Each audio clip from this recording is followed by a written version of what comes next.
So we have Word Up acknowledged that some of us are situated on the traditional land of the Anishinaabe and Huron-Wendat people.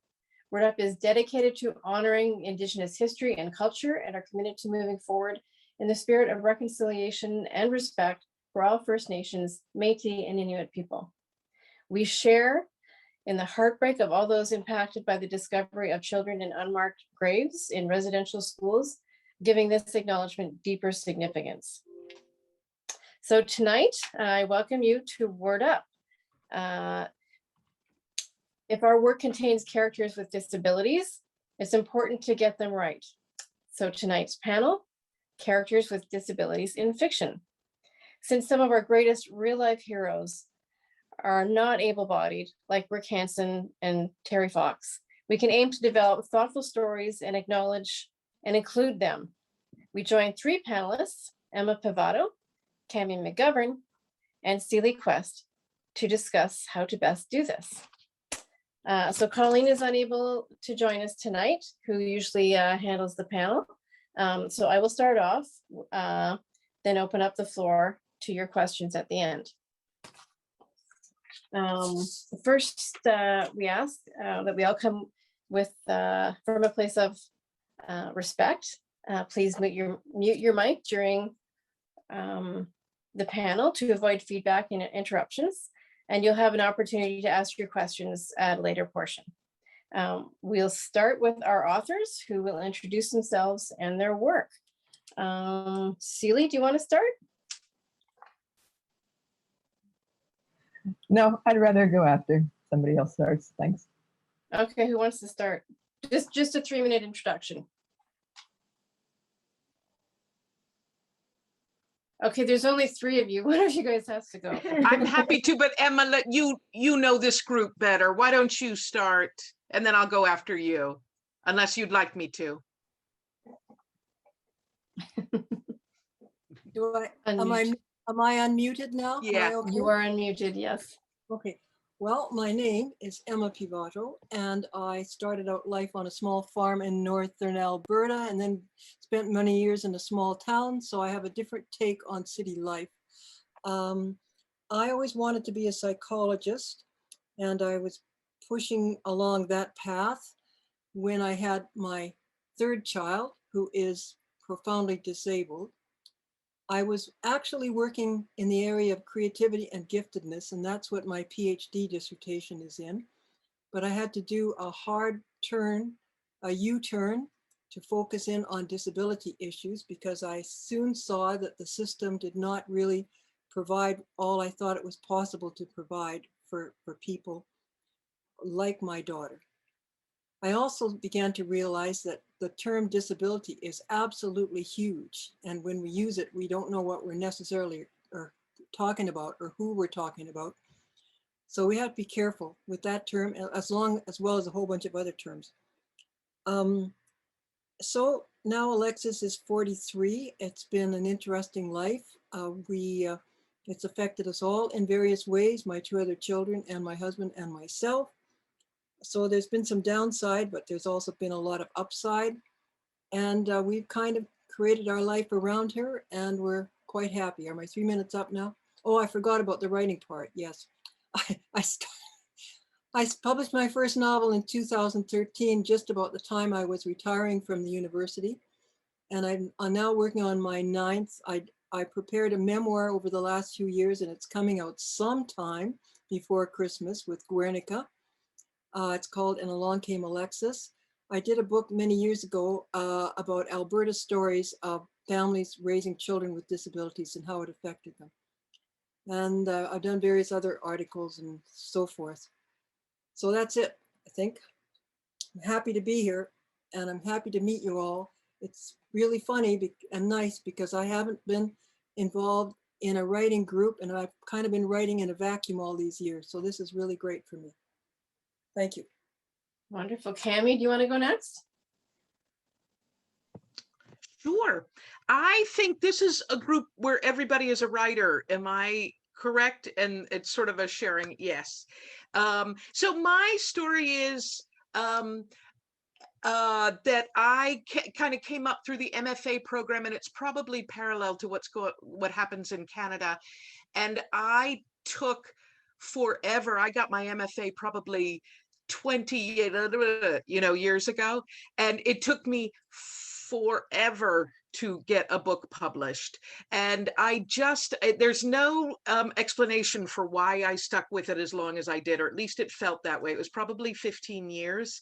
But what was interesting to me, and hopefully this might stand as inspiration for some, is that what went along the way, I got married and had 3 kids, and the oldest of whom was Ethan, who you met a little bit earlier, who has autism, and he's 25 now. And he's pretty profoundly impacted.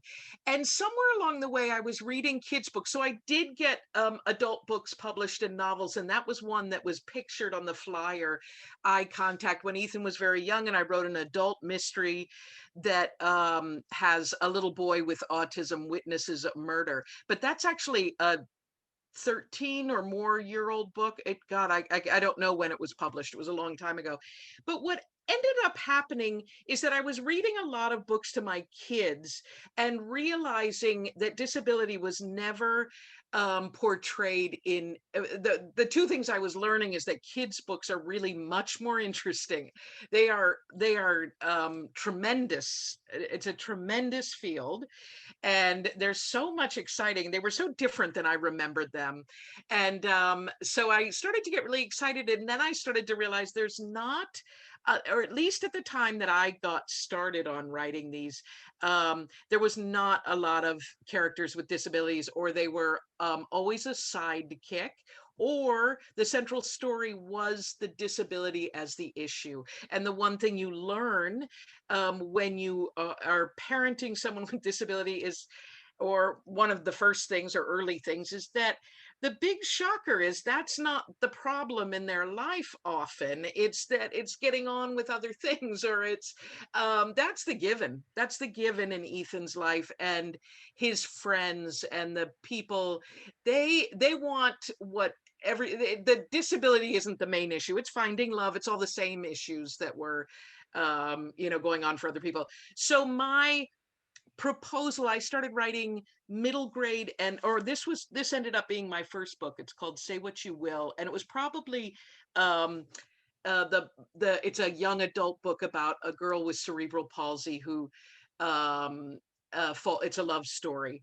And but then I've since then written 6 more that have all been published by HarperCollins children's books, and they all feature characters with disabilities. And it's sort of become what I realized, and initially what I'll say for those who are struggling with any rejection, is that this book got rejected many times, and then a book called Wonder came out. And it was so interesting because the agent that I was working with literally called me and said people are changing their mind, that they're realizing that disability can sell to the wider community. And I had internalized so much of that rejection and presumed that it had to do with me in the book. And once again, I just seemed to write books that everybody loved but didn't sell. And it was the first time I realized, oh, there's this market out there. There's this crazy market. And one book came out that gave permission to all these editors I guess they had meant it when they said they really liked the book, but they didn't think disability would sell.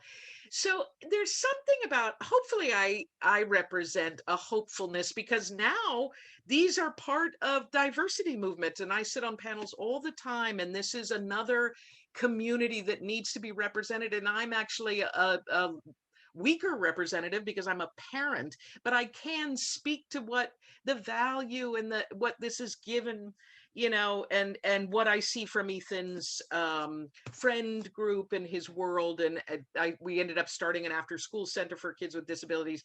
So I feel like there's been a lot of, he has given me my community. And to be perfectly honest, my writing, that what I've done since then has all been around that. So that's been a great gift. And I'm done.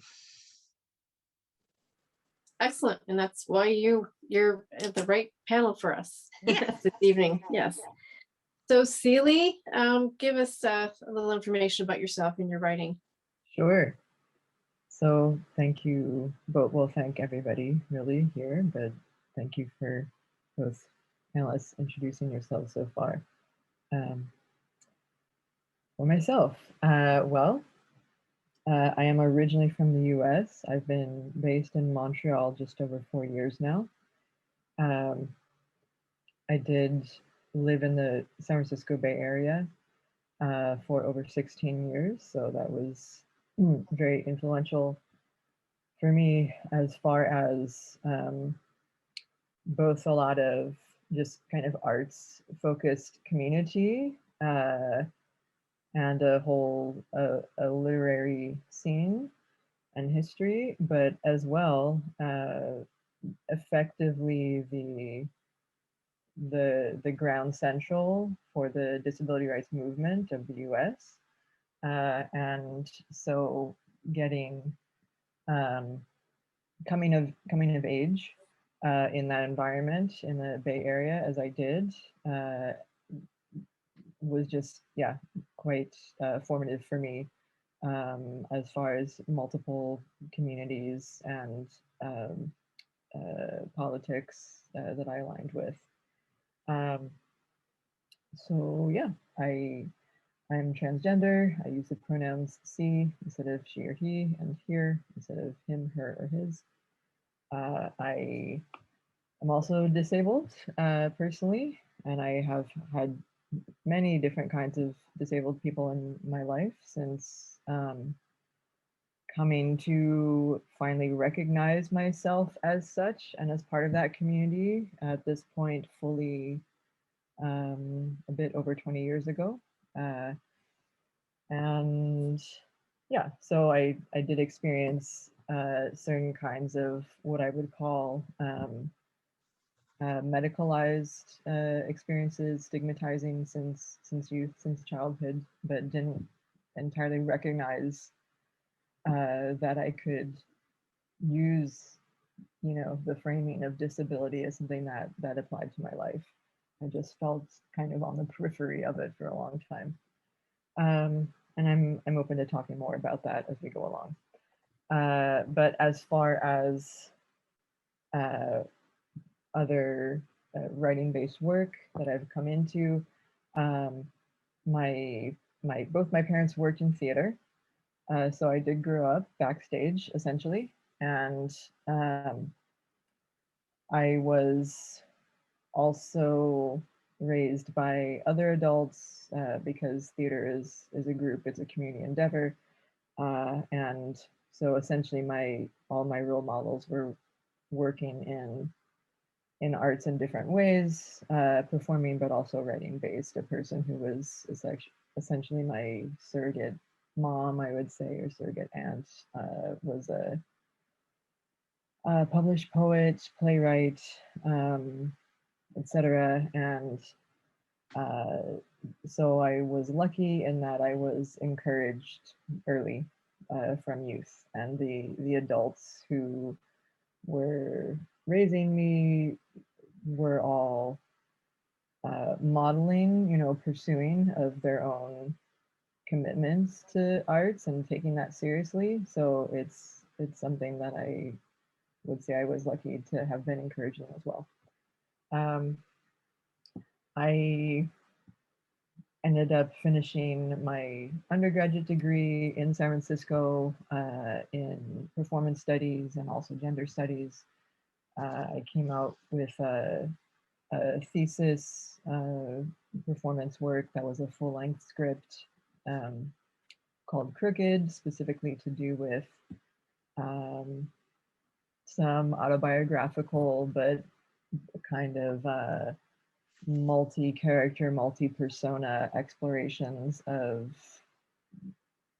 my certain overlaps of disability and what I called crooked gendered experience as well. This was reflecting on my coming out as trans and as disabled basically at the same time.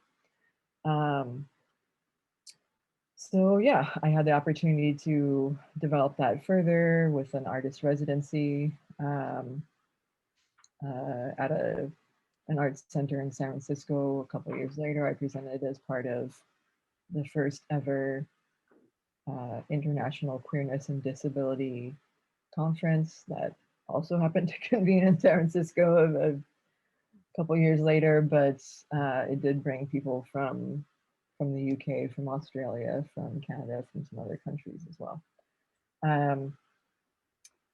I got involved with a project called Sins Invalid. It started in 2006 out of the East Bay area. And I was actively involved with it from 2007 to 2015 when I moved from California. And Sins Invalid has become known as a centering performative work by disabled people, and especially people with queer or gender variant experience, and also people of color.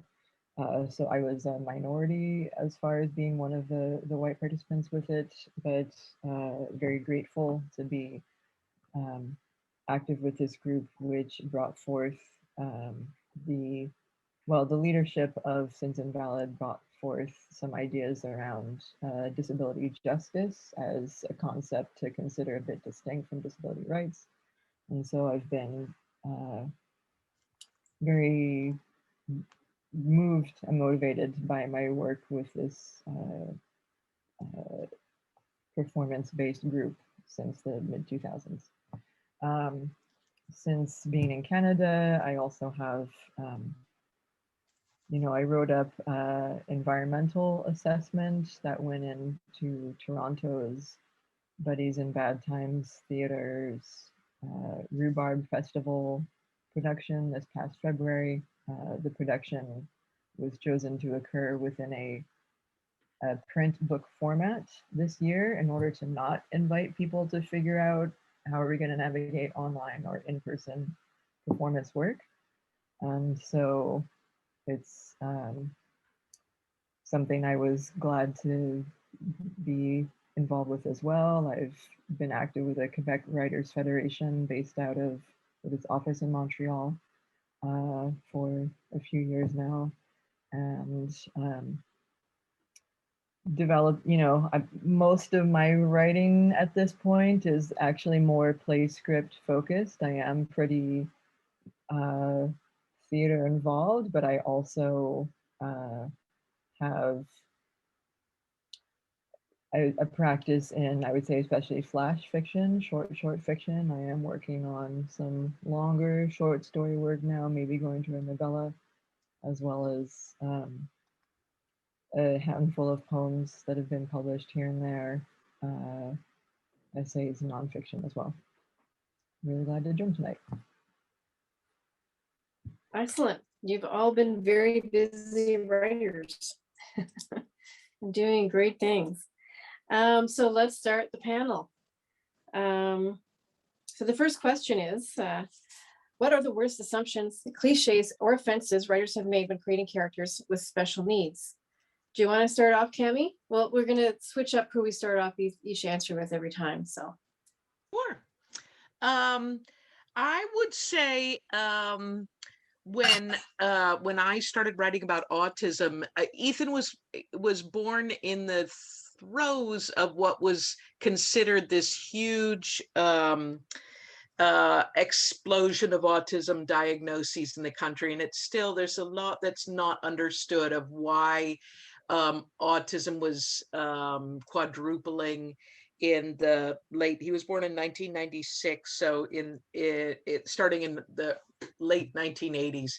And I think that up until that point, there had been a lot of assumptions about autistic people that aren't interested in socializing, and they're not they're self-absorbed, self-consumed, and what I was surprised by is how wrong that is. And socializing is very difficult, and or can be for Ethan, because communication is difficult. But actually, he pines for connection and for brief interactions, and would be my only kid that would be saying, can I come say hi to everybody on this panel? And I wanted to get that across. I also wanted to get across in over the course of these stories and telling stories, because I was meeting part of what happened early on, or one of the best things I did, was work with a group of other parents and start this after school center. So there was a whole group of kids who are now young adults with disabilities. And I felt like I wanted to genuinely convey, without it being saccharine or seeming phony about Pollyanna-ish, the capacity for connection that they have. And I feel like what I saw among them was more bridge building and community, that they were teaching us all about connecting, and also kind of about joy and self-acceptance. There's a whole bunch of things that I wanted to I was hoping to show through story, that these kids are actually better than a lot of their uptight moms, because they don't by habit sit and scroll through a phone in a lobby. They make you start conversations, just things like that. And I wanted to get that across, how social, how and I'm hoping, because then I went on to write middle grade for younger, and I was hoping to try and demystify. I sure remember being an elementary school kid who had very little interaction with any kids with any disabilities at all. And so it was a mystery, and mystery difference, and mystery amounts to kids often being distanced. But there's something where and I'm not sure if Canada, in America, we started mainstream inclusion. That wasn't mandated until 1990. Was that different in Canada? Like it's relatively recent phenomenon. It's this generation of kids who've grown up with other kids with disabilities in their classrooms, starting in kindergarten. Is that about the same? Yeah, Does that's anyone, sorry, go ahead. Yeah, Emma, you would know. Yeah, I yeah. understand that to be a current phenomenon in Canada. We I have a started- lot of teachers in my family, and they are having to learn how to integrate their classrooms. But that's very recent. I would say within the last, I don't know, 5 years that I'm hearing about it. Very Okay. recent. So Celi's pointing out I it was think it's been a little longer than that. Okay. So my brother was in a nursing home, or not, that's probably the wrong term too, a care home. And they transitioned out of that in the mid 80s to putting them into houses where there's 5 or 6 and they had individual care. And I think about that time they started slowly being more integrated in the schools. Was there a version? Celie is pointing out that the ADA was 1990, the same time.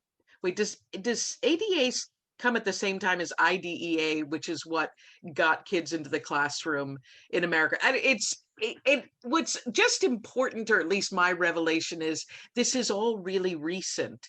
And so we're all this right now, the young kids coming through are the first ones that have grown up side by side with kids with disabilities. And it makes a huge difference for the potential into the future of being able to hold jobs, hopefully, and having it be more included in general in the community.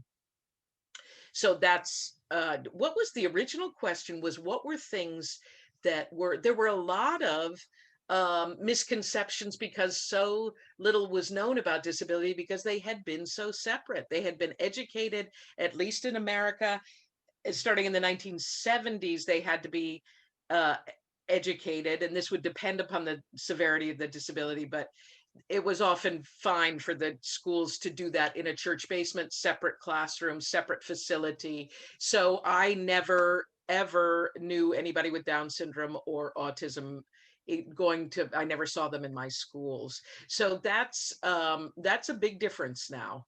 They're all over. Emma, you were about to say something about your Yes. experience? Yes, in the September of 1985, the Grit Kids, those are the profoundly disabled children of preschool age who came out of the program I developed. In September of 1985, 6 of them moved into regular classrooms with an assistant.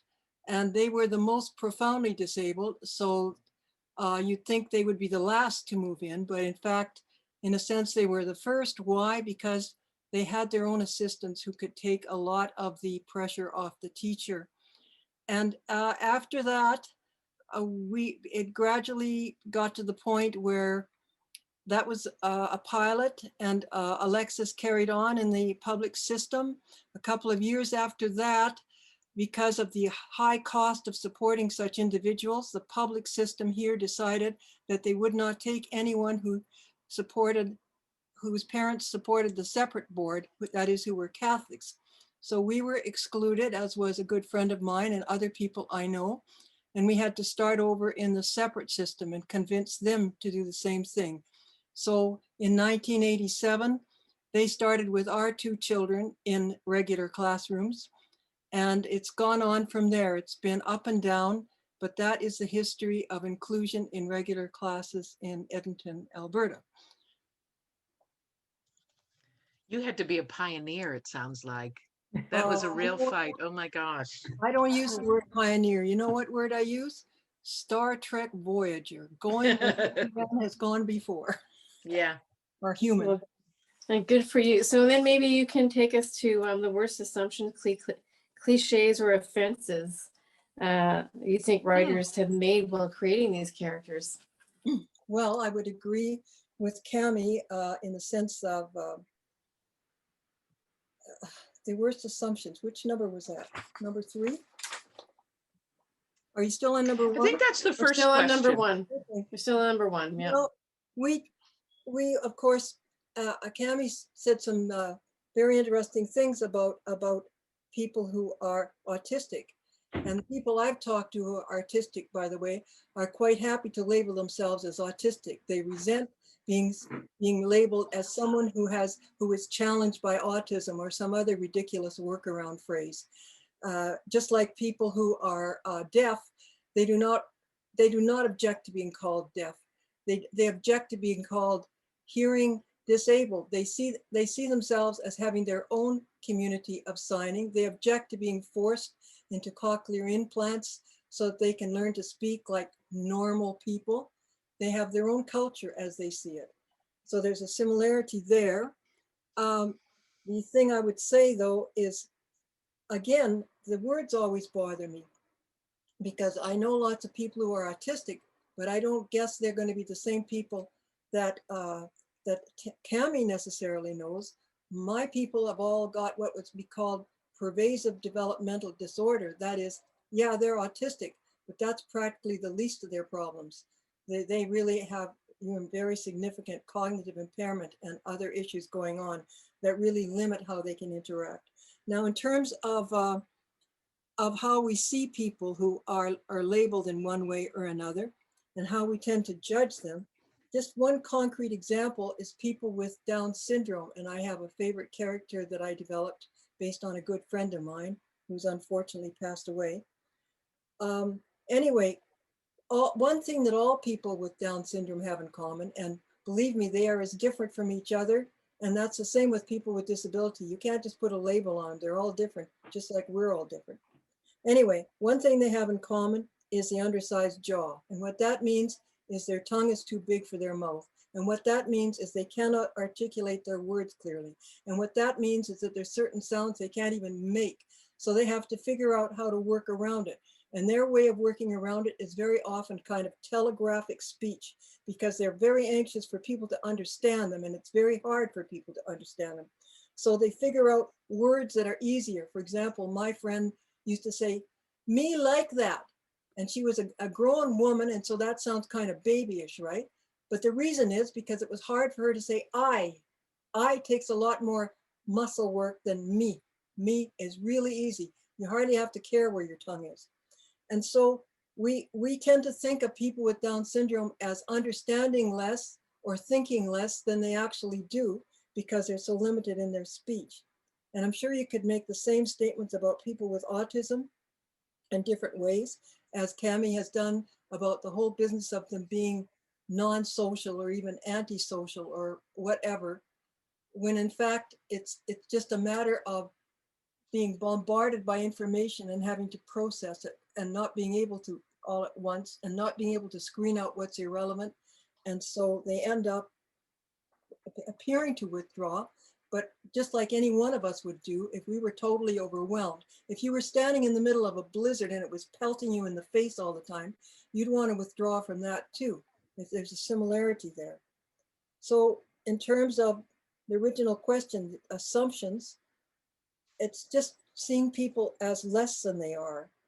And it's just not being able to see beyond the label. That's the sad part. And the reason for that, as has been said, is because we've had so little experience. If people ran into somebody, I'll just go back to my favorite example.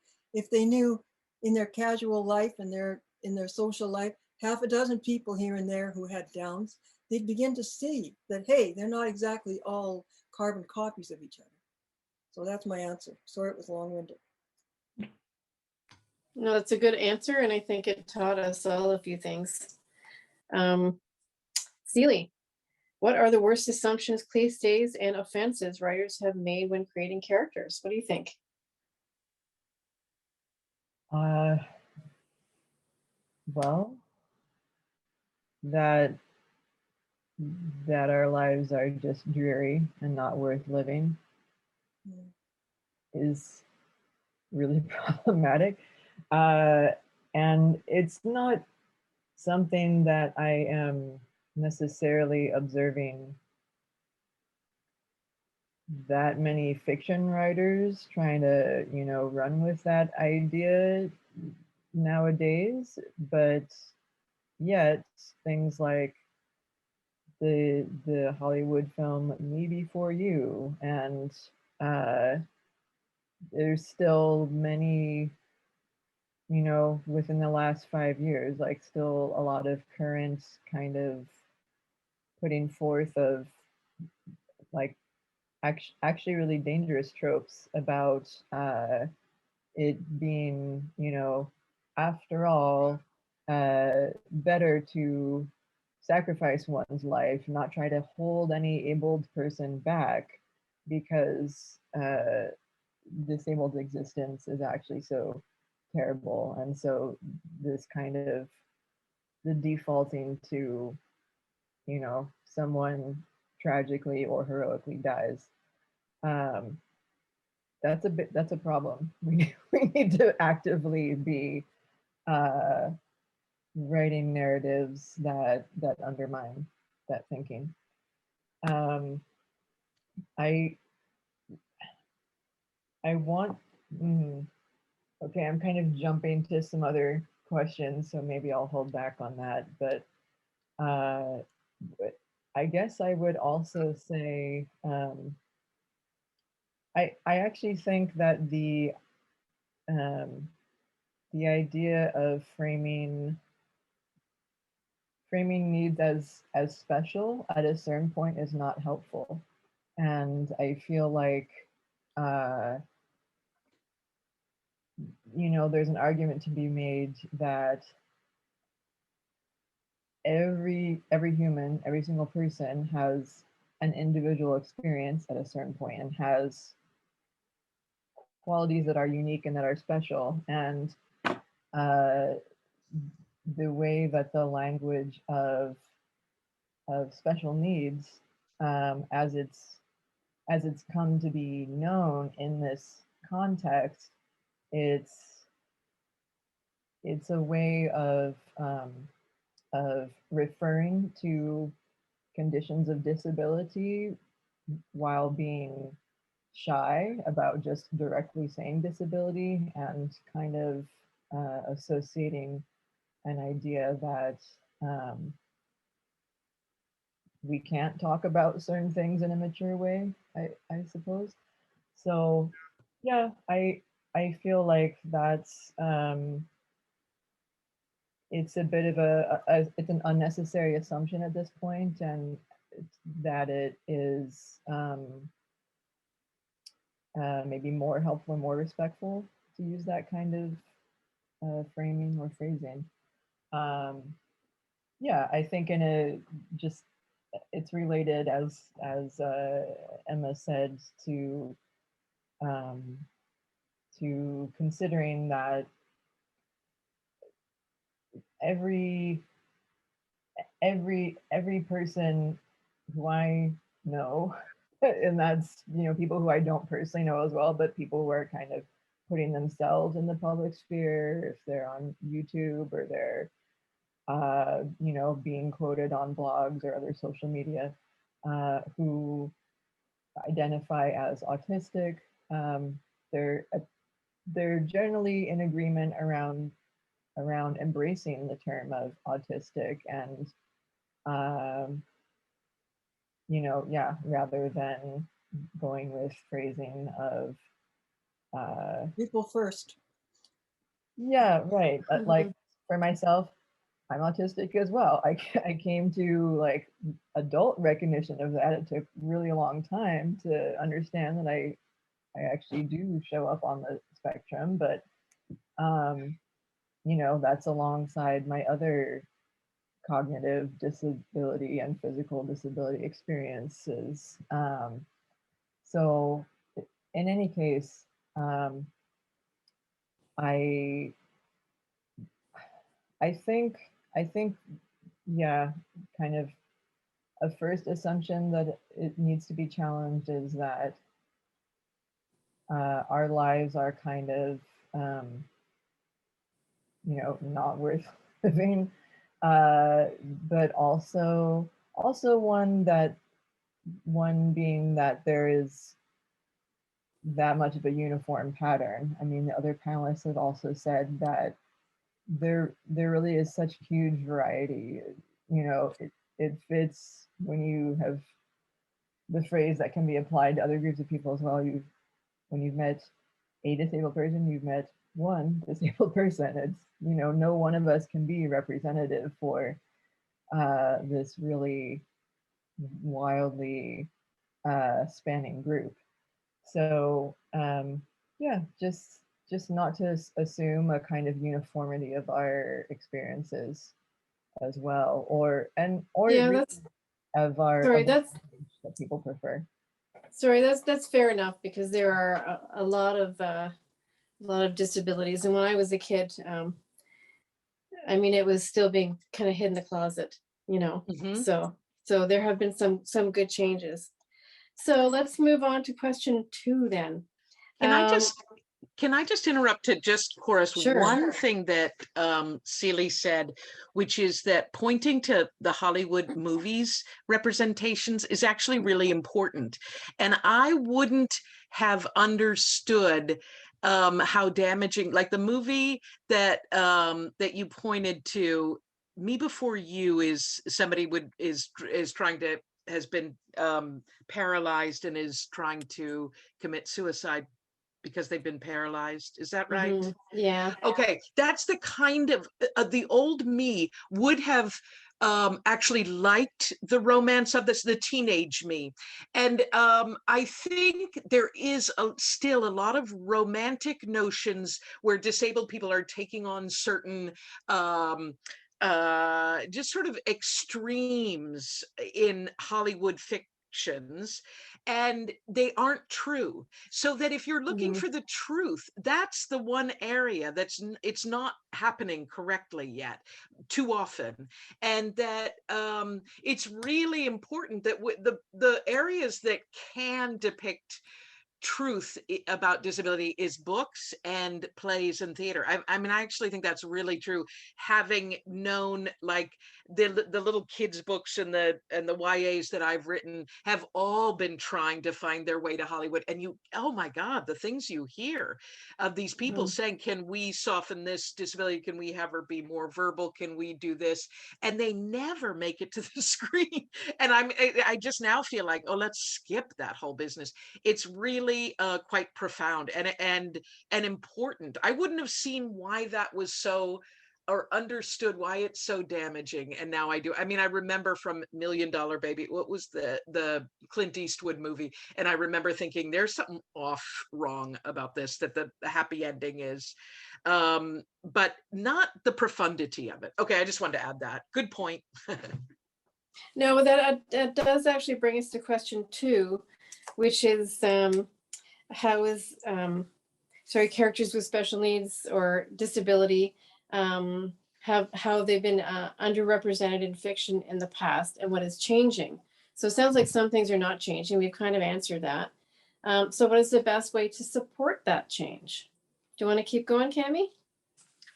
Well, I don't want to dominate too much. Well, if we think back to the old days where our disabled characters that were available to us really were Lenny from Mice and Men, of Mice and Men. I mean, they were so limited, and they were Eternal Child or uh, uh, Dangerous. And so there wasn't too much in between.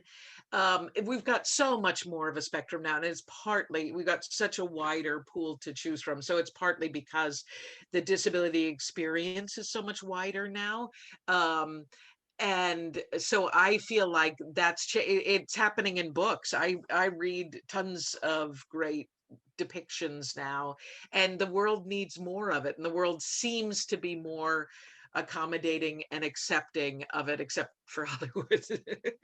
But or these TV shows, I think they want to, I think they mean well, I think they're filled with parents or family members. Everybody's trying to understand different experiences of difference. And there is also a powerful thread that people who have felt different, even if they're not technically disabled, connect to the experience and want to read more or understand more about being an outsider. And so I think that that's what we're understanding more of now. There, somebody else. Dealey? Do you want to take it from there? Sure. Yeah, I do think that the practice of representation is change. Yes, it's changing as time comes along. And I would say that like web series and just starting out as kind of small independent scale projects and productions, moving into TV as well. I actually think that people are having more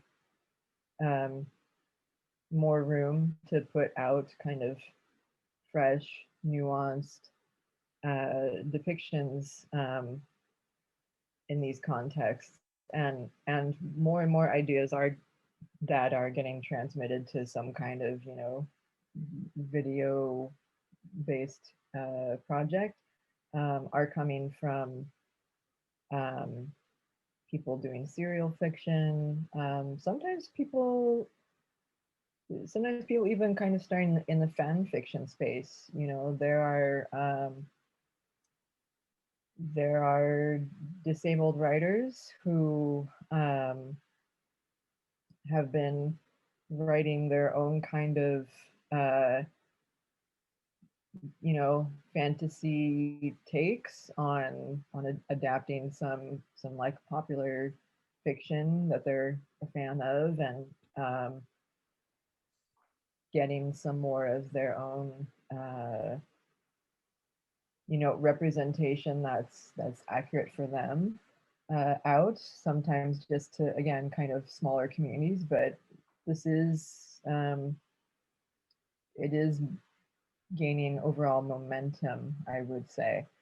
I also thought of an example of a more literary oriented novel that was published 3 years ago, 2018, by an author named Jesse Ball, who's, I think, based in Chicago.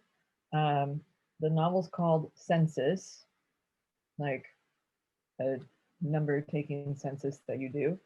I'll put a link about it in the chat. I actually found several links that I think will be relevant tonight. Anyway, something that's really interesting about how he took on the question of representation, because he's about my age. He's a Generation X author of several novels at this point, and he's identified as abled. He had a brother who had Down syndrome, and so he wrote this novel Census with this a protagonist is someone who happens to have Downs, but the way that he went about kind of conveying the circumstance of this character was a really interesting choice. He described the reactions of all the other characters in the book who encountered him, rather than choosing to make any direct descriptions of like this character's, you know, physical appearance, for example. And by illustrating the way that he was socially received, the reader comes to understand, okay, this is the type of character who's being indicated here. But it seemed like a very intriguing, creative approach. It got some, you know, like literary award recognition, and I'm encouraged by developments like that. That is good. It's good. It's good to hear that there's some encouraging stuff out there. So we're getting close to 8 o'clock, and I have one question that is my favorite, which is number 6 on the list. We can skip back if we've got some time. But so the question was, I recall a character on a show called In Living Color when that was in like 1990, 1994. So the character was a disabled superhero who they received a ton of flack for.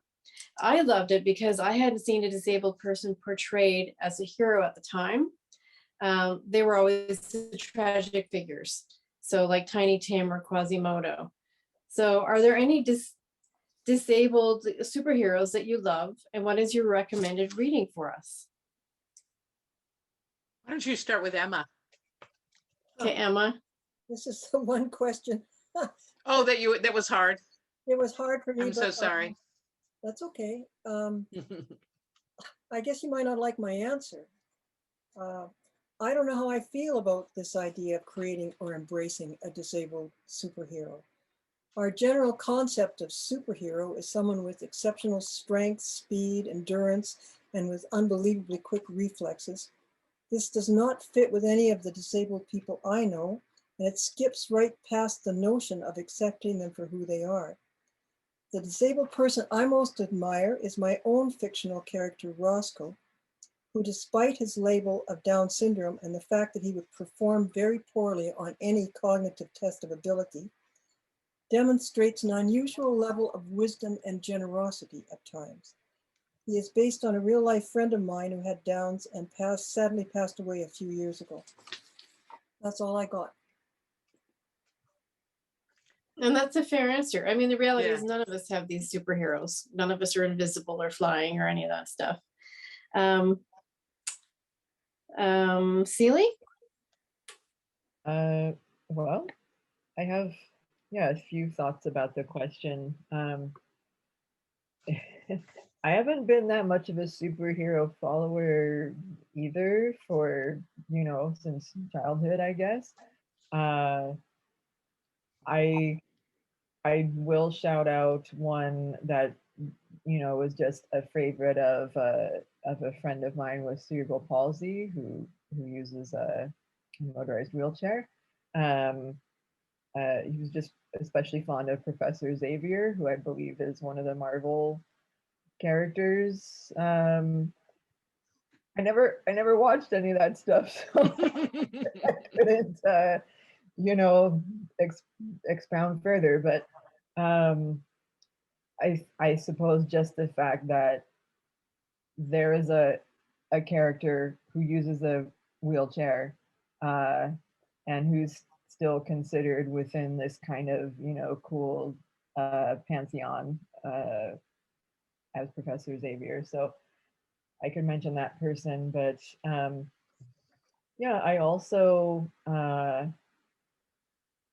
I don't think I'm gonna get this quote 100%, but as Emma was just speaking, it brought to mind a statement from uh, a living disabled, also trans author who's based in Vermont, Eli Clare, who said, I think it was someday after the revolution, I'm not going to get it quite right, but basically, disabled people will be free to lead ordinary lives, neither heroic nor tragic.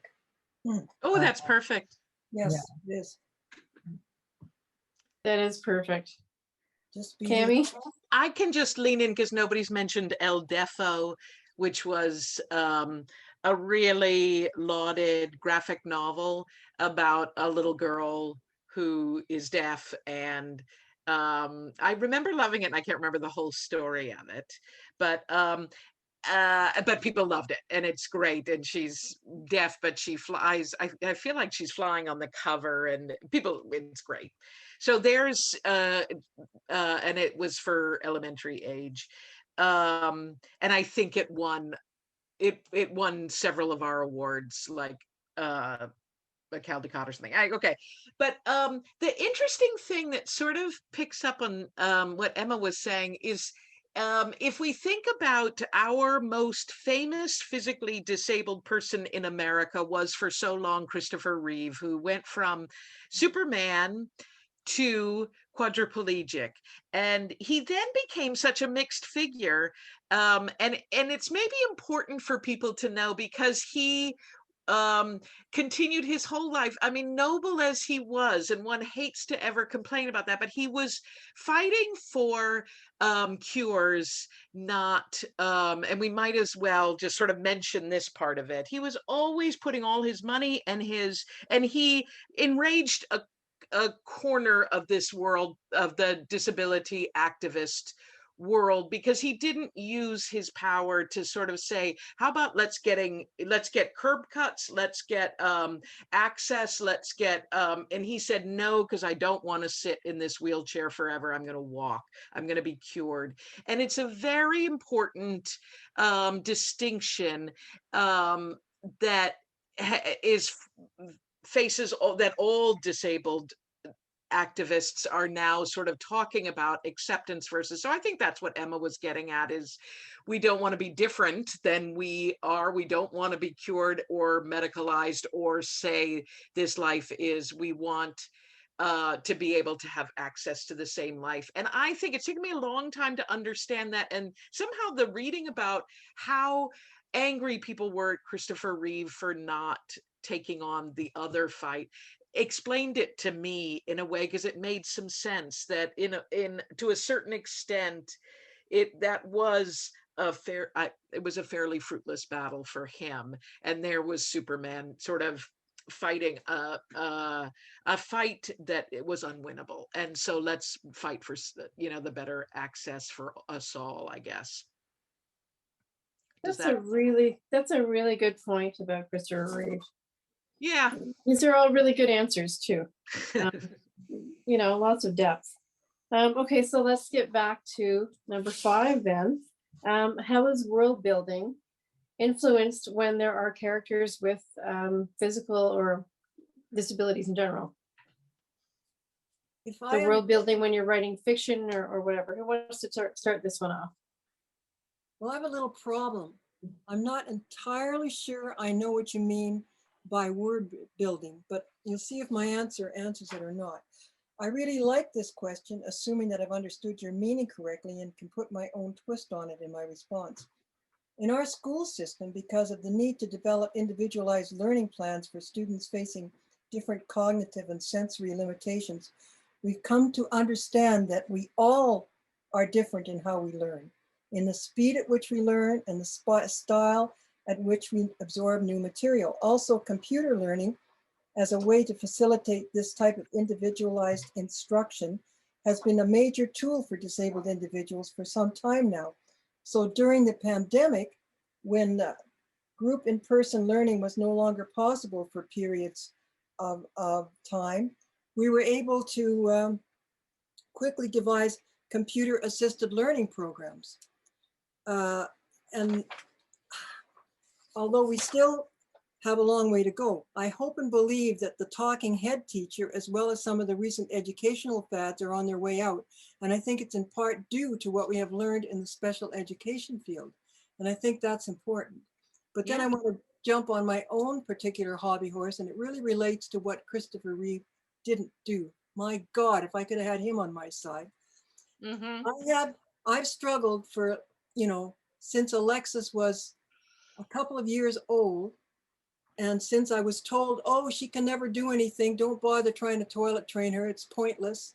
I did toilet train her very early, earlier than my other kids, I might mention. But of course, she has no upper body control. She has no use of her arms or legs. She can't see, she can't talk, and she has no formal communication system, because if you can't see and you can't talk and you can't use your hand, there ain't nothing left in terms of figuring out a way to work around talking, okay? So I developed this wheelchair after many years, which has a built-in lift and a built-in commode system. And, I went ahead and I got a government grant, and I developed 2 prototypes, and I got grants from my university, and, blah, blah, blah. The point is, I could never get it off the ground. Christopher Reeve could have got it off the ground. And who would it help? It wouldn't just help people with disabilities. It wouldn't help all those families who give up on ever toilet training because all that lifting literally breaks your back. No, it would help the people who lived a normal life and now in their senior years with MS, for example, or some other reason, they become so disabled. Then we get to the topic of handicapped washrooms. Handicapped washrooms are a laugh where people with extreme disabilities are concerned. They mean nothing. Okay, nothing. But this would have made such a huge difference. All these people who are now can't even go out for more than a couple of hours at a time, who appear in social settings where they carefully don't drink anything and don't eat much. There's a reason for that, okay? Where they can't go on holidays because they don't know what they're going to run up against. This would change, this would be world changing. I don't know if it's the same as world building, and if I'm off track, please let me know. No, but I like where you went with that. So you're talking about building a better world where they can live in it just like the rest of us, like was said just before. But the question really kind of was more about building a world in the story you're writing. Oh, but sorry about that. No, I think it's fine. I mean, it's good to get these extra perspectives too, because I think a lot of us have no idea, Does anyone else want to take this? Seeley? Okay. Well, I think that pretty much in the same way that you want to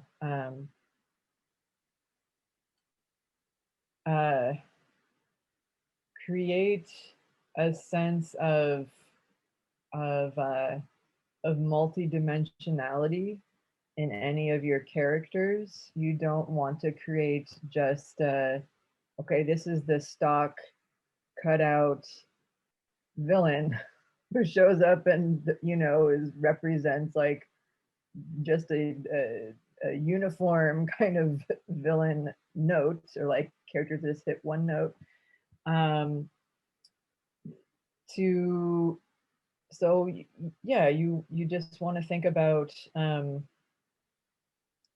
adding in character details, adding in setting details as well to make some investment in describing the the environments of a character, who then it supports this kind of depicting of someone who is like uses a doing something at their kitchen sink, and it's a visitor notices its position lower because that fits, it's adapted for the person who's using a chair. There's just to build in the it's just the same kind of using your senses of observation that you would bring to representing any kind of characters, essentially, and to but not to color, to be thoughtful in again one's choice of language when using these descriptive terms. um, if the intention is to represent a character or multi characters that you have who are disabled um, holistically, uh, then you just want to build with phrasing that is that doesn't color them as strictly tragic or heroic, really, as we were saying, like that you want to kind of speak to some of the mix, maybe even some of the ambiguity that their persona brings to the plot. Tammy? I would have said, I think of world building as being fantasy, a kind of exclusively fantasy or sci-fi writer, and I write all realistic fiction. So I thought this question doesn't really apply to me. But but hearing Celia and Emma, I think this also applies to realistic fiction, or trying to take on, okay, do you take the leap of faith that you can write from the point of view of a disabled person? And I actually I did that more in my second book, that has one of the points of view is a young woman with Down syndrome. And the only thing I can say is that I would have thought I couldn't do that, and then I happened to befriend one of Ethan's friends. And Emma's done the same thing with this character that she keeps referring to as a very dear friend. And I feel like this woman had become a very dear friend, and I knew everything about what her mind would fixate and I thought she was so funny. That's however one accesses this, but it's often, to me, just what I'm so charmed by something that I just can kind of like, I was just so charmed by her and her obsessions and and perhaps that's true for Emma too. But I did end up doing that, and that's for here. I just have this book. It's called The Step Toward Falling, if anybody's curious. And that also became a love story. So these are young adult books, and so at the center is often a romance, but also a fight for their voice to be heard. And anyway, so that, hopefully that's character building, not exactly world building, but it was her world that had come crashing down a little bit, and she was trying to restore order in her own way. And hopefully that worked.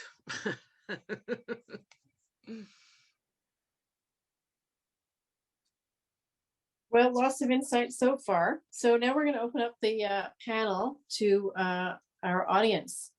So if anyone has a question, maybe throw up your hand in the chat.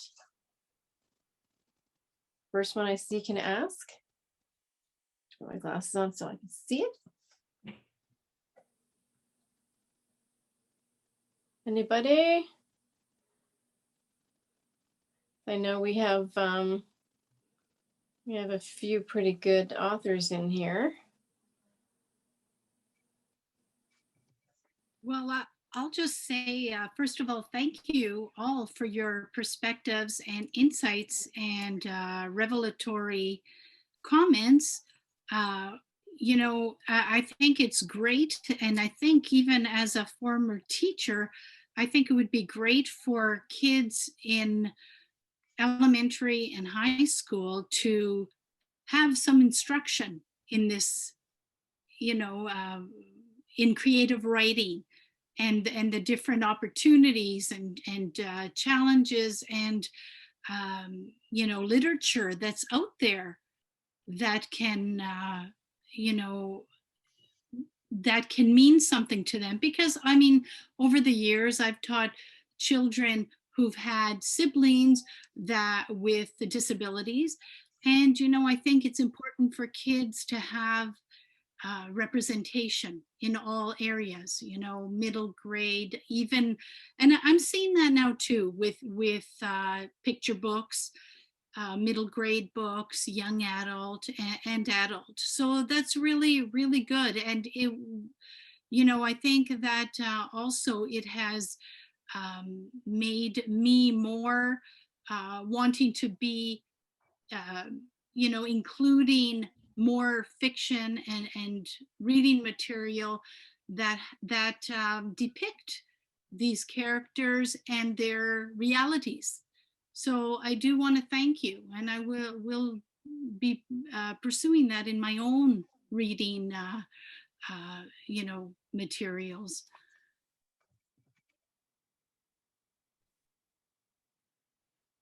Excellent, thank you. Does anyone else have anything? If not, I can throw another question out. I do have a question for Seeley, if I may, Seeley. You tell me if I may or may not. I just want to know why you consider yourself disabled. Okay. I wasn't expecting it, but it is a fair question, and I'll see if I can be brief. Okay. Going maybe in reverse. I've survived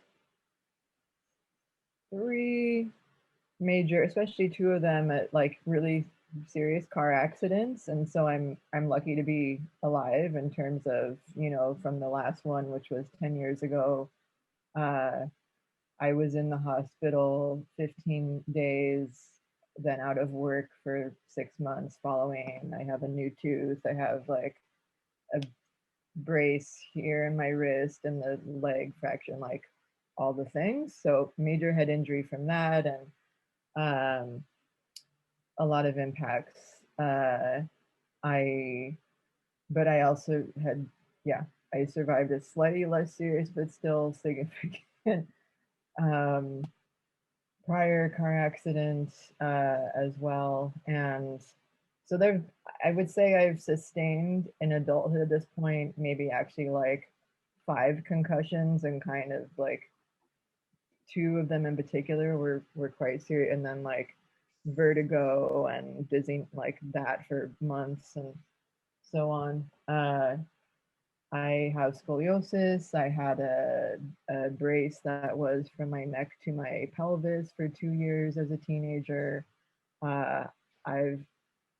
I just turned 45 yesterday. I've had chronic pain for going on 25 years every single day now, which is increasing. I have like repetitive stress injury that's accumulated over 20 plus years, and permanent like numbness in my fingers at this point. And I and I am neurodiverse as well. And I was first, getting kind of bullied and sent into work with the mental health system in sixth grade, when people were not recognizing where I was in the mid 80s, that my kind of sensory and like cognitive recognition stuff being a little different. So, yeah, there are many things. There are like physical and cognitive aspects for me. There's things that have, again, been since childhood, but accumulate over time. And I, for the most part of my life, have, quote, passed. I often can pass as abled. And I, at this point, try to be a bridge, to the community with my experiences, to the extent that I'm, allowed to kind of access some degree of abled privilege. But I also have been like very apparently disabled. I've had like uncontrolled tremors as well, and like kind of major chemical sensitivity that developed over years, and just all this neurological stuff. So yeah, that's many reasons why I identify that way. Well, thank you for answering. I appreciate it because I really was confused. So that says something about how well you present yourself and how well you think, despite cognitive problems that you talk about. Yeah, I'm sure there are a lot of people out there in the world who look, I don't know if normal is even a thing, but who appear, fully functioning and who have incredible struggles that you're just never going to know about, upon, seeing them at a cash register or something. So, or in passing. So You raise a good point. yeah, we don't know each other's struggles, that's for sure. You shouldn't. I have to quickly share an amusing little incident. I went to a cash register a few years ago, very, very happy because I had found 2 packages of instant mashed potatoes. And I was just saying, oh boy, I've been looking for these. I haven't been able to find them anywhere, I said to the cashier. And she looked at me, a middle-aged woman and who should know how to cook. And she looked at me with contempt. She didn't know that it's a key element in the recipes I prepare for my daughter, or the purees I prepare, getting them thick enough and so forth. It's the only way I can do that. So it's like that with a lot of things. We don't know what other people are going through when we look at them. It's true. This is true. Does anyone else have any other questions? Yeah, Or anything to one add? more question. I can't figure out how to raise my hand except for here. Hi, Bruce. I'm very sensitive and lack a lot of confidence in being able to write about people outside of my experience. Not just in the disabled area, but in different ethnic areas as well. I've considered putting an Aboriginal character into my one story, but I just don't feel comfortable that I could represent their background well. And in approaching these things, if I were to decide to bite the bullet and do it, there is a question coming kind of at the end of this. It's hard sometimes to submerge your life. Each of you 3 have lived with these things, these different conditions and challenges. It's hard, other than getting involved somehow, which isn't always possible, to learn from actual experience. Is it possible, do you think, to learn enough by reading books? For example, some of the books you've written, books about experience, to gain enough expertise, I don't know if expertise is a word, but enough indirect experience to be able to create characters in one's own work? Well, I think you already have something of this, Bruce, because because of the fact that you are obviously very aware of the appropriation of voice and not going there. And that's a wonderful start. It's when people sentimentalize characters and love them or like them too much and treat them like baby kittens or something, that's where we go off track. So in terms of can you get what you need from books? Well, I don't think you could just get it from storybooks. I think you can get it from storybooks, and I think you can also get it from, obviously, you have to get some background information on what the person is dealing with in terms of whatever is labeled as their disability. So you need some formal information as well. I'd say that. You can't just take it because, you know, many people like me are writing from one particular point of view, and that's not necessarily enough when you're developing a character for you to do. So I would say do both. That's what I think. Read books about people who've suffered a brain injury and are able to describe how it changed their world. That's really helpful because they're still able to talk about it and they're able to say how things have changed for them. There's one book, My Stroke of Insight, that's excellent. It's around here on my bookshelf. I'll get it. I would suggest that. Yeah. I'm so sorry. I have to sign off because I've got the kids behind me all needing things. Bruce, my quick thing is I would say follow through with what Emma's saying, but I also feel like that's one of the great leaps of confidence. And it is, that's part of writing, is saying you're going to write experiences outside your direct ones. And it takes confidence and you should give yourself permission to try in a direction that won't be, you know, that's just somebody much older or much younger. You know, start with that where it won't be a whole group that feels scary. But I feel like when that'll be some people's best writing, actually. And I feel like we've gotten something going where we're all scared to write outside our immediate experience, and it's we shouldn't. That's dangerous too. I'm so sorry about this though, because I'm hearing a little bit of my background, but this has been a pleasure, and thank you so much, Linda, and the others. It was wonderful to meet you all. That's okay. Thanks very much for coming. And if you want to check out the open mic, which is about to start, you can. I'll send you the email to the link later. Happy to answer any question. I've got my website is my name, so just if anybody wants to get in touch with anything. Great, and your information's on the website. Okay. This is the book, Jill Taylor, A Brain Scientist's Personal Journey, My Stroke of Insight. You might like that. Okay. Yeah. That looks good. I would also just jump in to say, so there were several different links that I just put into the chat, and they all have their uses. Perhaps in particular, this website that's just called writingtheother.com.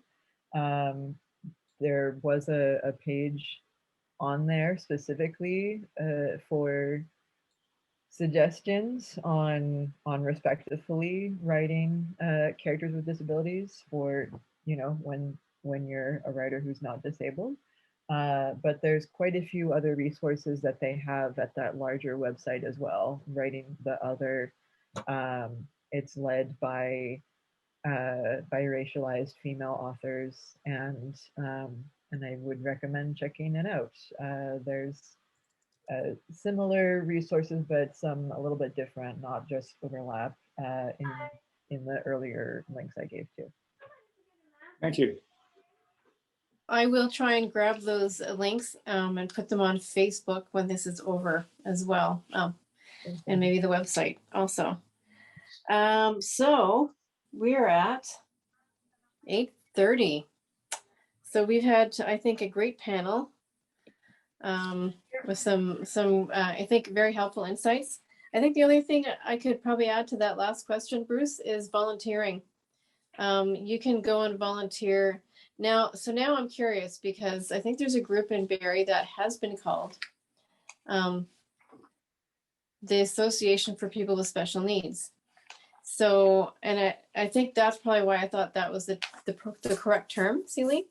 So I'm going to look into that. But I know that in the past, my family has received help through them and volunteered with them. But I haven't been involved at all for a long time. So I'm going to go see if they've changed the name from special needs, because I don't think I realized that was an issue or a term that would make people uncomfortable. So I'm gonna go do my research. But that's also a possible opportunity for getting to know people with different disabilities so that you can add them to your stories in a realistic way. Just kind of my thought. So now it's time for open mic. So do we have anyone who has anything to read for us? We have 5 minutes at open mic. And our panelists are also welcome to join in. If you don't know how to do the putting the hand out, just put your just unmute and go. Go for it, Marilyn. You're muted. Okay, unmute. Can you hear me now? I can hear you now. Oh, good. I can't see those little wee tiny things at the top. I have a visual impairment, low vision. I have been classified as legally blind, but as a writer, I haven't really tackled, say, my own issue until I wrote a book a little while ago. I was working on a series, and in the third book, I decided I was going to make one of the female characters a blind person, basically suffering from the same condition I have. Only her time period is the late 1800s, when someone with that kind of any kind of disability really was treated like an invalid, locked away. They weren't allowed to do much. And I have this character that I thought, I don't want her to be just, marginalized like that. So what I'm going to do is read the introduction to her. Now I may turn my camera off so you don't see me peering at the screen. Okay. So it's chapter 2 of the story, and the story is actually, the novel's called Blind Sacrilege, which has a special meaning. Okay, Cassie hooked her finger over the rim of the glass and poured water from a pitcher. When the cold liquid touched her fingertip, she set the jug aside. Here you are, Father. She turned with the drink in hand and took the 4 steps separating the counter and table. Thanks, Cassie. His warm, roughened fingers brushed hers as he accepted it. She loved the sound of his voice, so deep and kind, unless she was in for a reprimand. Then it became like distant thunder, low and rumbling. She moved back to the counter and felt along until she located the bunch of carrots her mother had brought in from the root cellar that morning. They were still gritty, and Cassie sidled with them in hand to the dishpan. She pumped water in, then began to wash the vegetables. She reached for the paring knife in its wooden block behind the sink. Why don't you let Jenny do that? Her father's voice didn't sound angry, yet not quite happy. I like helping in the kitchen. You know how your mother feels about you handling knives. The chair leg scraped against the floor as he rose. You should let your sisters do these tasks. I'm tired of feeling like a burden. It took effort to keep impatience from her voice. I might have to do for myself someday. His heavy footsteps crossed to her and his hands fell onto her shoulders. You're thinking about Adrian Cravers, aren't you? His warm breath brushed against her ear. The heat of his body close behind her conveyed a sense of comfort, safety, and protection. I suppose I am. Turning, she dried her hands on the towel draped over her shoulder. An irrepressible smile curved her lips. He makes me feel like there's nothing wrong with me, not like I'm a china doll. She touched her father's face. He too smiled, his lips curling under her fingers. Wrinkles around his mouth and eyes indented his sun-toughened skin. Is it so dreadful that I want to feel normal? Not at all. I just wish we'd had the money. The smile dissolved into a straight line. Don't blame yourself, Father. She let her hand fall and sighed. Times were hard. You couldn't afford the journey east, let alone the operation. Besides, the doctor said chances were slim the surgery would work anyway. I wouldn't have wanted you to waste all that money. It was far better spent on my schooling. She contrived a bright smile to mask her own regrets. Infantile congenital cataracts, the doctors had called it. Without surgery, she would eventually be blind. The gradual fading of her vision over time had been a shattering blow. She lived in a world of shadows and light now, unable to discern details. Squinting, she made out his broad shoulders, the narrowing of his neck and rounding of his head in a blurry silhouette.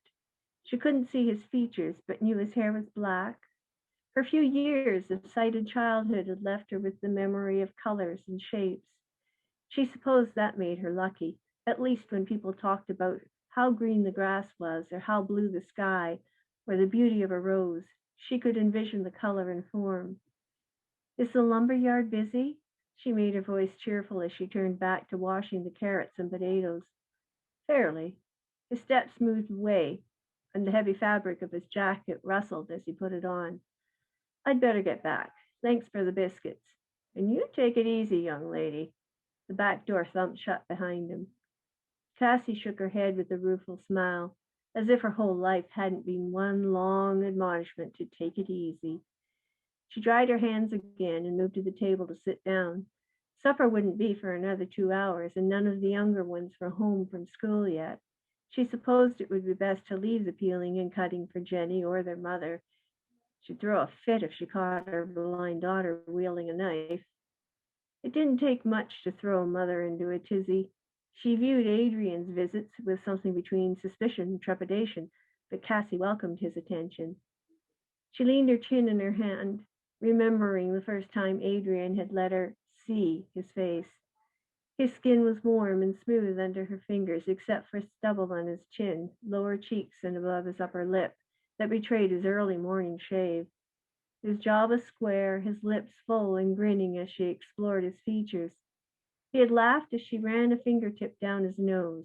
A low forehead with heavy brows were topped by a thick hair he described as dark blonde. It felt silky beneath her fingers. He always smelled of a subtle cologne along with a clean, soapy aroma, but there was also his own personal scent. Perhaps she was more aware of it than a sighted person, but it was a distinguishing part of him. She would know it was Adrian as soon as he walked into the room. In turn, he had teasingly stroked her face. She had been seized by an unfamiliar trembling that culminated with his gentle, almost shy kiss on her lips. You're so pretty, Cassie, he had told her softly. It had taken effort not to cry at the tenderness of his caresses and words, so unused was she to being appreciated by men. He was the first to take an interest in her. Cassie knew she was falling in love, and was fairly certain he felt the same. But could he love her enough to marry her? She rather doubted it.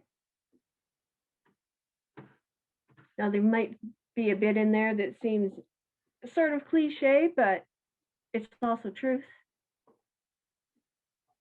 I think that's great. Yep.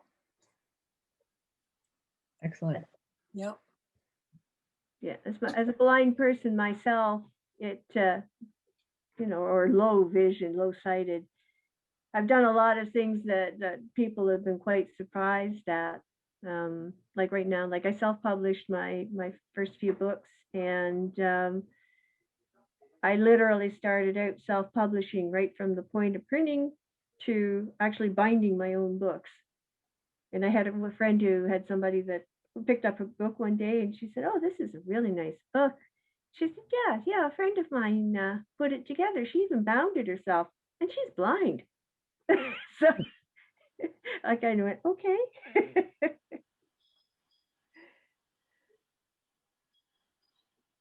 Well, that was really nice. I enjoyed It was it. very nice. Yeah, Did too. that's the nice thing about Word Up. We're all genres, so we get to hear all kinds of different stuff. Mhm. Do we have anyone else who wants to read for us? We have a Bruce or Rosanna. I unfortunately didn't have time to pull together what I was hoping to have done for tonight. So it'll have to wait till September. Okay. I'll read if I can for a few minutes Sure. from my latest collection of stories called Pigeon Soup and Other Stories.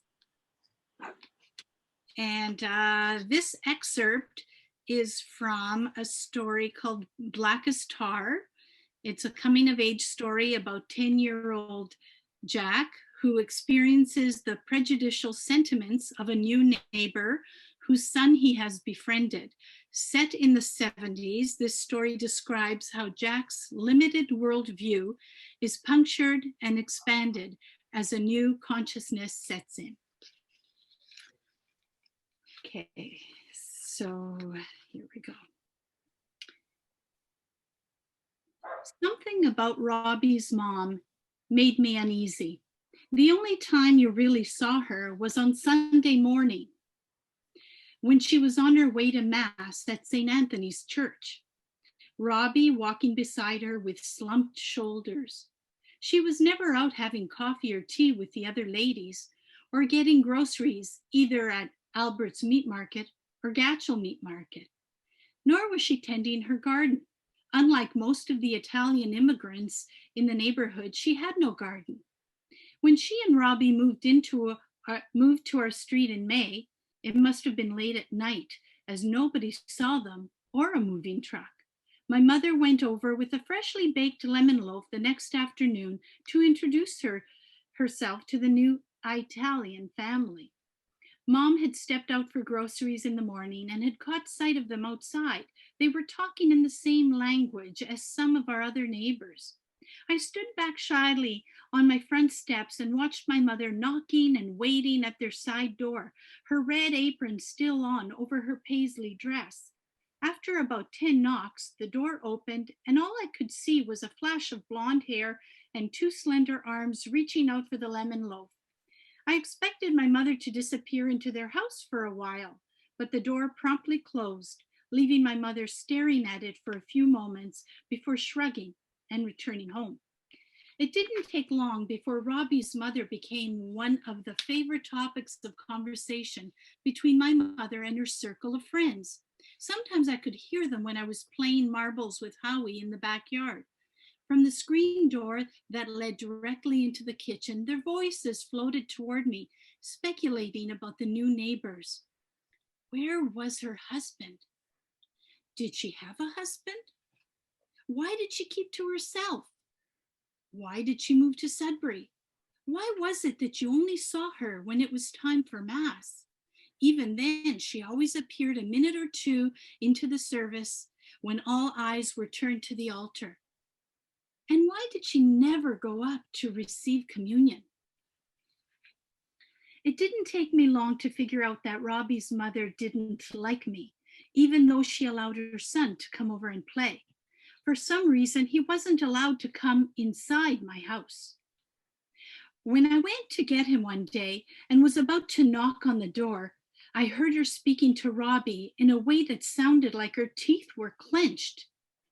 She spoke to him in Italian, and I couldn't make any sense of it except for two words, my name and protestante. I hesitated at the screen door. Robbie said something. I didn't understand. And then I heard her say something that sounded ugly to my ears, vigliacco. And then a moment of silence before a slap. It had to have been a slap. The sound made me cringe like I did when any of my friends did a belly flop at the Coppercliff pool. I'm not sure if the scream that followed came from Robbie's mouth or his mother's. I bolted. And I'll leave it at that. Just a little excerpt from my book, Pigeon Soup and Other Stories. Thank you. Thank you, Rosanna. That's very interesting, considering how other people can think and put things together. Yes, we need more of that kind of thing, actually. We need to see how people are thinking about other people like that. Yeah. And the kind of biases they bring. Yeah. People, when we think of it, including ourselves sometimes, as quite nice people, but then there's that. You know, and there's always judgments that are made, right, about people who are different, whether it's you know, with language or culture. And you know, you see this in every aspect of society. Yeah, and you really see it in the disabilities. If we have time, I do have a little reading about somebody who's autistic. Sure. Linda, do we have time? Now, We do have at her. Yeah. Okay, now this is, when I say autistic, that is a huge range, okay? There are people who are basically, you would never, unless they tell you that about themselves, you wouldn't know.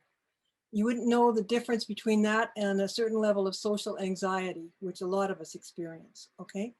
The person I'm talking about right now has pervasive developmental disability. He cannot speak, only a few words, not too many, and life is very hard for him. He's just lost his roommate, and that's what my whole book 9 is about, what's happening, one of the people he lived with. And now he's got somebody else who's moved in there because everything has changed, and the person who looked after them ended up in the hospital in the same accident. So he's upset. It doesn't take much to upset people. It was Hilda calling from the home where 2 young men facing various developmental challenges live. She told Claire that she was there alone with Bill and Roscoe, and Bill was out of control. Roscoe was trying to help, but it wasn't working. Bill just kept rocking, and now he'd started banging his head harder and harder against the wall. Claire rushed off to the co-op and found the scene was even grimmer than Hilda had described. Bill was having a full-fledged meltdown, and Roscoe was sitting against the wall with his head in his hands and moaning. Blood was dripping from his nose where Bill had apparently banged him with his head in his frenzy. Hilda was just standing there, wringing her hands, and none of the animals were in sight. "Where is Job?" Claire asked, recognizing that she needed help in dealing with Bill and that she was not going to get it from either Hilda or Roscoe. Roscoe also needed her help and support at that point, but apart from giving him a comforting hand on his shoulder, Claire had to keep her focus on Bill. "I closed the animals up in my bedroom," Hilda said. "I didn't want them to get hurt, and I need to check on them to make sure that Fergus is not upsetting my Roxy." Claire gritted her teeth at Hilda's priority, but all she said was, "Please let Job come here to help me. You can stay in the room with your cat if you like, or better still, you can just let Fergus out and leave Roxy alone there. Fergus can take care of himself. He knows Bill well. And I would like you out here to learn and observe, if nothing else." As she was saying this, Claire was busy grabbing pillows from wherever she could find them. She held one against herself now as she carefully reached over to wedge one behind Bill's shoulders. His head still connecting against the wall, but now with less impact. Hilda then left then, and soon Job was there beside her. Claire talked to Hilda's dog as if he could understand. "I need your help, Job. Bark and distract him." Job did start barking and running toward Bill and away again.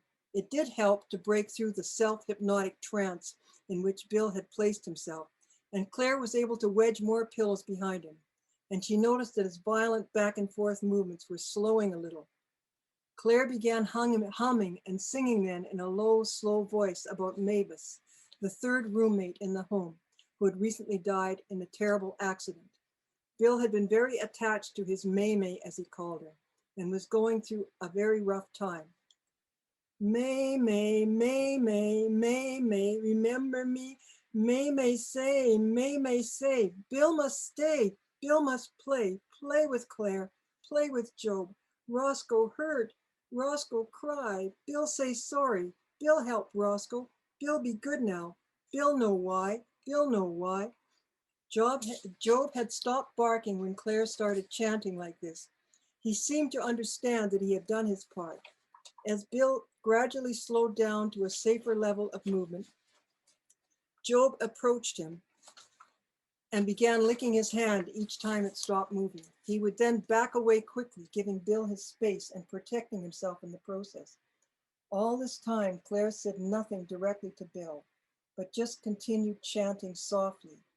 Hilda just stood a few feet away, silent and inert, but taking it all in. Somewhere along the way, Roscoe got up and silently went to sit in his reclining chair, his nose still dripping blood. Hilda did notice this and gave him a towel to stop the blood, mostly for the sake of protecting the furniture, Claire suspected. But then, after surveying the situation for a couple of minutes longer, Hilda put some ice cubes in a baggie, wrapped it in another towel, and gave it to Roscoe, instructing him to hold it against his nose. Meanwhile, Bill had slowed down enough for Claire to sit down safely beside him, her back resting against the wall. She continued to say nothing, and gradually he seemed to notice her and slow down.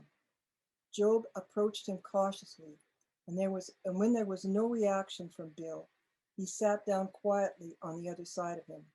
The three of them remained like this for another 5 minutes until Bill slowly came out of whatever self-imposed trance-like state he had been in. And that's it.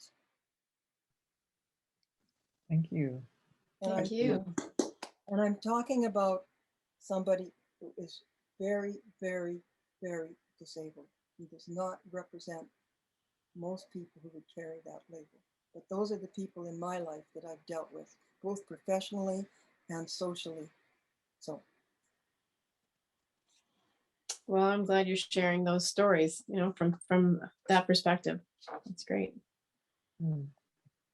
Who's next? Celia, you ready to go? Sure. Excellent. Sure. Okay, so I'm going to read a little excerpt from the middle of a longer text called Messages in Bottles. I would say, some different section of it actually when I joined the Word Up event last month. And then I think I will also add a short poem. So yeah, Messages in Bottles, it's just between two characters who are just identified by their initials. So this section opens C, the letter C. C's been training, and at night returns to make a solid toss into the stream. Her next message will go to a Crip elder in Trois-Rivières, but a humpback whale heading up the St. Lawrence carries this vessel. It washes up by the beach, where Q stumbles over it. Mon cher, my mind won't let me sleep again. I try. A maximum dose of calming herbal tincture with a minimum dose of water to wash it down, which still risks losing more sleep after waking to go pee. Pressing the mid-chest acupressure point at bottom of my sternum. This tactic is new and sometimes helps. Forcing myself to yawn. Focusing on counting extended breaths in and out, slowing their pace with longer exhales. Masturbating. The pain relief outweighs the pain aggravation from doing it. Adjusting my back, neck, abdomen, limbs, hands, and covers for the 10th time, for a posture relieving pain and sensory irritation points to minimize their taking attention. And at last, taking the allergy generic med that's cheaper than a sleeping pill with the same active ingredient.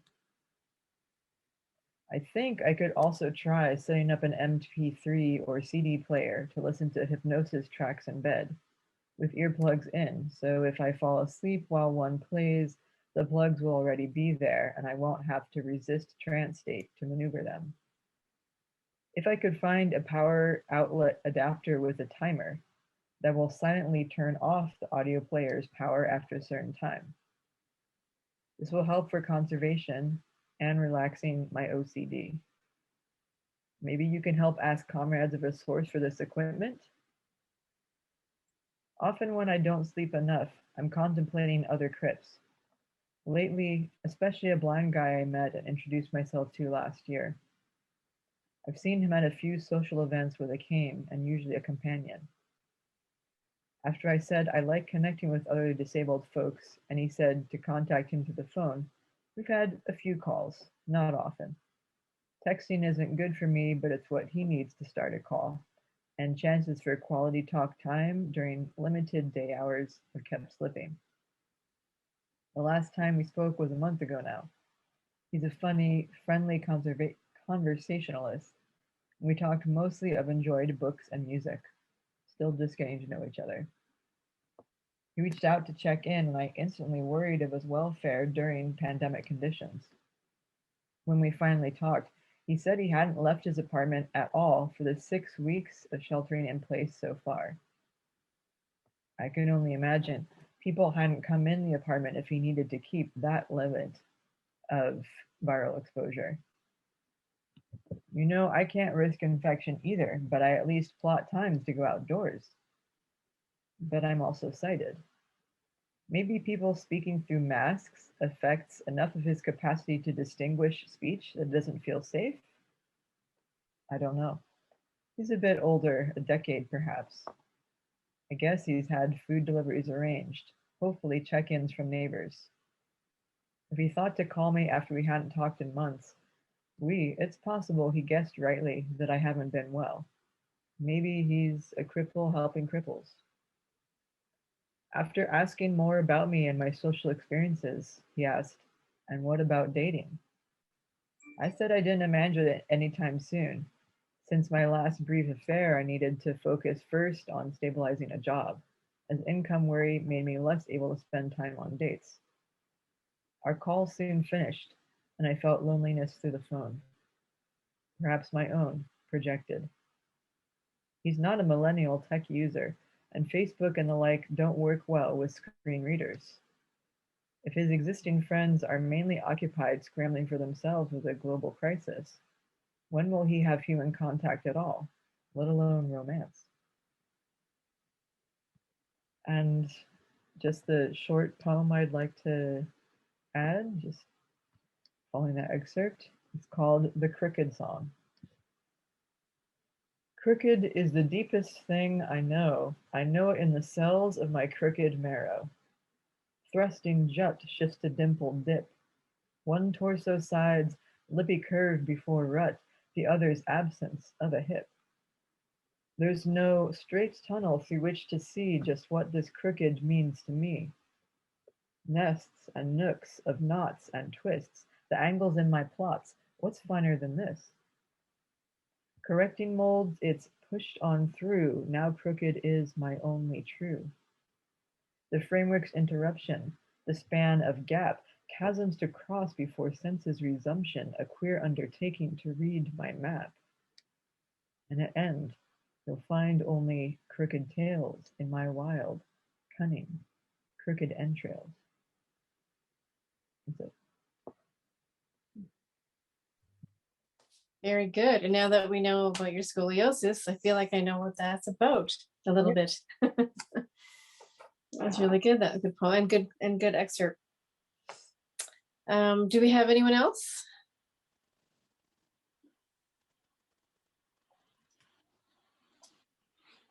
Sorry, I had to change my view. We have a Mike Wone. Hello. Got something for us? Yeah.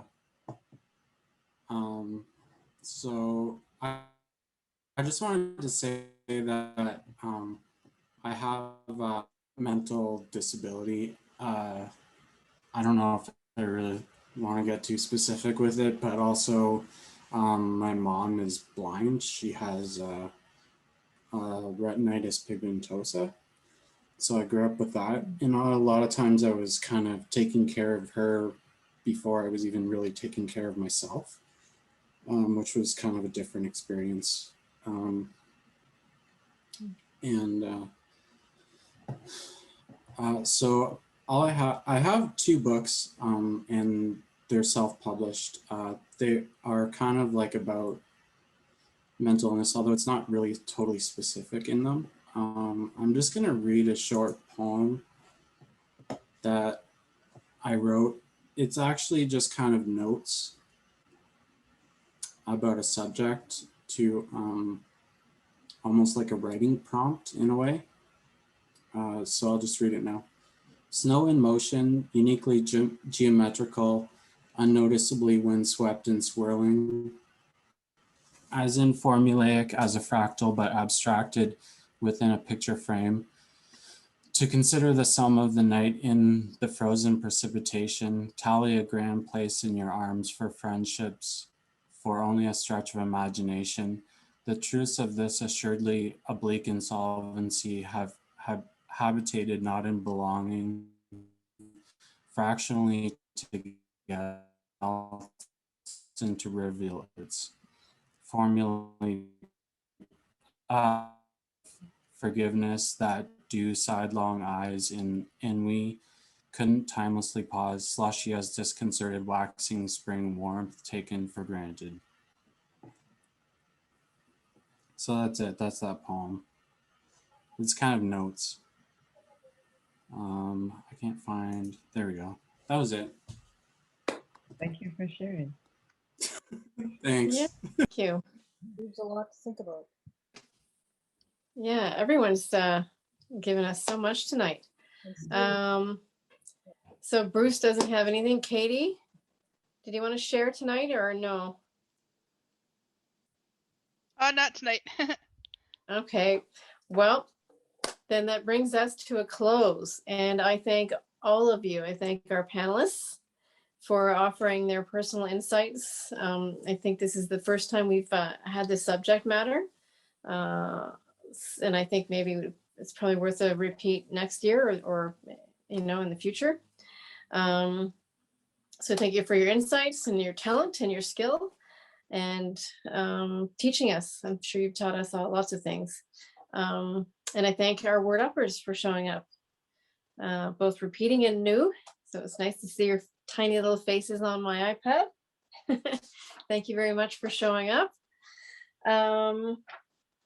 So the next word up is not till September 9th. We don't have anything booked yet because we don't know if we're going to be live and in person or online. I suspect we're going to be online.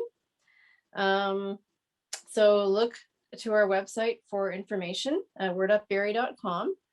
And some of these links, I think tonight that Asili shared a few, and I think there might have been one or two other ones.